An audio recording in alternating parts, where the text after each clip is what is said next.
අයිබෝන් ශ්‍රී ලංකා ජයව ශ්‍රී ලංකා මේ වෙලාවේ ගොඩක් ඉතේ අවුලෙන් තමයි ඉන්නේ. මොකද නිදහස් උත්සවයේදී රණවිරුවන්ට කරපු දක්වපු ගෞරවය නැති කරා. මොකද අපි මේ ලංකාව වෙනුවෙන් මුළු පවුලම රණවිරුවෝ මේ මව්බිම වෙනුවෙන් ගොඩක් ජීවිත පුද කරා අපේ පවුල.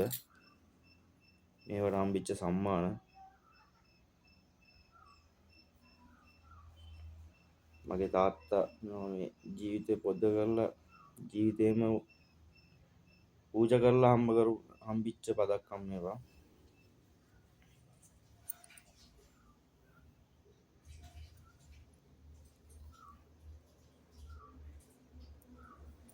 මේවා මේ මහින්ද රාජපක්ෂ මැතිතුමාව ඕන වෙලාවක හම්බෙන්න යන්න රාජ්‍ය ආයතන වලට යන්න අපිට හම්බෙච්ච පදක්කම් මේවා. අපිට ගෞරවයක් විදිහට හම්බෙච්ච පදක්කම් මේවා. මේවා පැලඳගෙන යන්න පුළුවන්.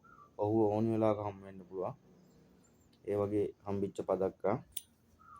ඒ වුණාට මහින්ද රාජපක්ෂ අතිගරු ජනාධිපතිතුමා හිටපු ජනාධිපතිතුමා අපිට ඒ විදිහට සැලකුවා.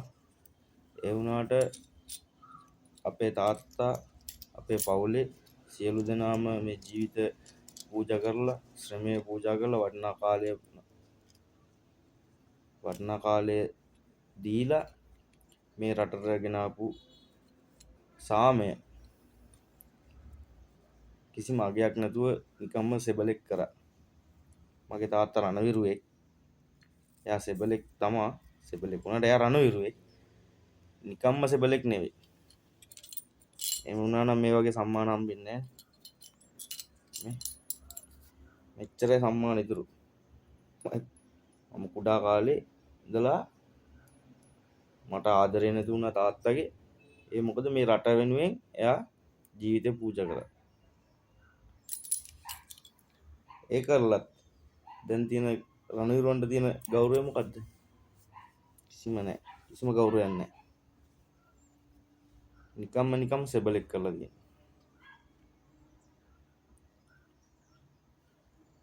ප්‍රභාකරන්ලගේ ගෙවල් හදලා ඒ කට්ටියට බාර දෙනවා. අපේ මේ සහෝදර රණවිරුවෝ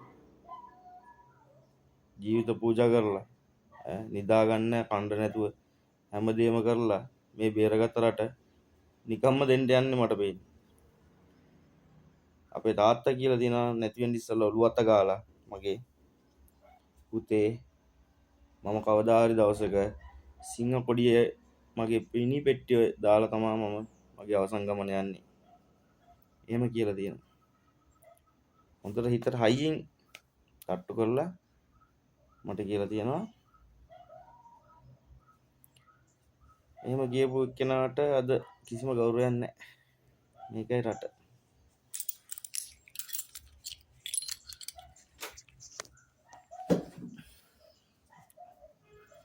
එයාට හම්බෙච්ච එයා කරපු ක්‍රියාන්විත මේ ඔපරේෂන් රිවිටෙස්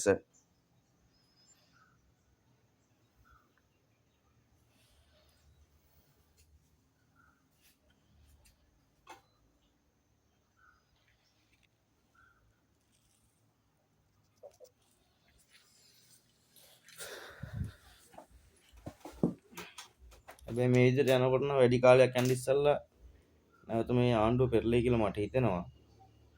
රණවිරුවන්ට ගෞරව ගන්න බැරි නම් අපේ ඉතින් සිවිල් අනිත් මිනිස්සුන්ටත් ගරු කරන්නේ නැහැ. ඉතින් රට පාවා දෙයි කියලා මට හිතෙනවා. අනිත් සිවිල් මිනිස්සුන්ට වඩා රණවිරුවෝ තමන්ගේ රට වෙනුවෙන් ගොඩක් කැපකිරීම කරනවා නම් ඒ මිනිස්සුන්ට කිසිම ගෞරවයක් නැත්තම් කිසිම සැලකිල්ලක් නැත්තම් ගණන් ගන්නවත් නැත්තම් අනිත් මිනිස්සු ගැන එයා මොනවයි කරයිද? කවර කතාවද? අද ඉතින් දෙයියනේ කියලා